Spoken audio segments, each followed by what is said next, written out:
بسم الله الرحمن الرحيم. وما أرسلناك إلا رحمة للعالمين.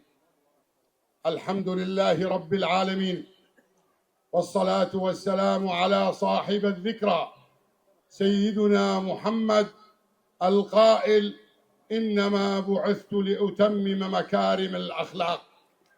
السادة الحضور، السلام عليكم ورحمة الله وبركاته.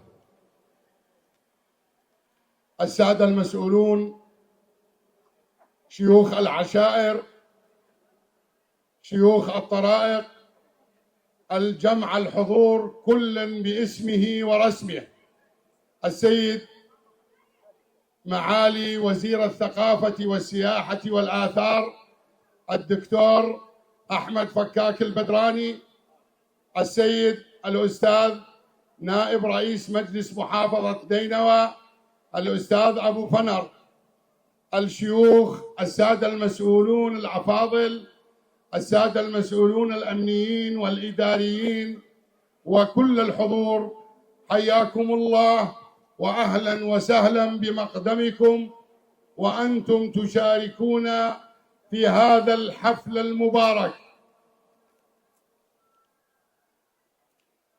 حضوركم الذي أثلج صدورنا. نجتمع اليوم لا لنستعيد ذكرى ميلاد نبي، بل لنتذكر رسالة إنسان خلقه القرآن، ورسالته رحمة للعالمين.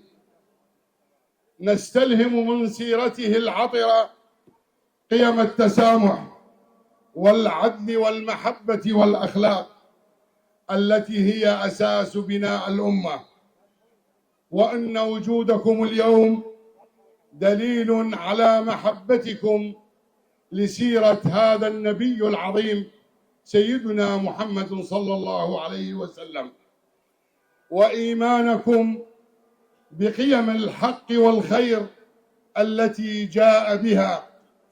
فلنجعل هذا اليوم فرحة لتجديد العهد على التمسك بسنته والاقتداء بأخلاقه. حياكم الله جميعا.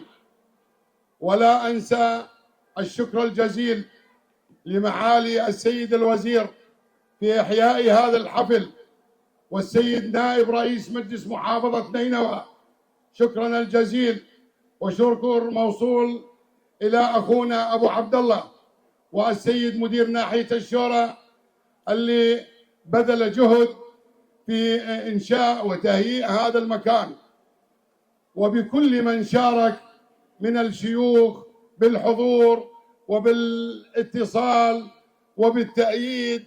حضوركم هو مشاركة معنا، فجزاكم الله الكل عنا الخير. ولا أنسى أشكر الذين تجشموا عناء السفر من الفلوجة والبصرة والدجيل، الشيخ نزيه وعمامنا البو بدران والسادة نعيم من كركوك ومن ديالة، وسادتنا النوامس بيجي وأهل تل أعفر والشيخ يقين دهوك لا أنساه. وأرجو المعذرة ساداتنا العلماء، حياكم الله، شرفتونا بمقدمكم.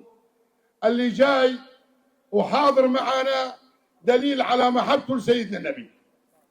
والله اللي قاعد بالأخير وعنده محبة بالنبي وما قمنا له بالواجب إذا قصرنا تجاهه أفضل منا كلنا بمحبته وبالتزامه وبجيته وحضوره لهذا المكان.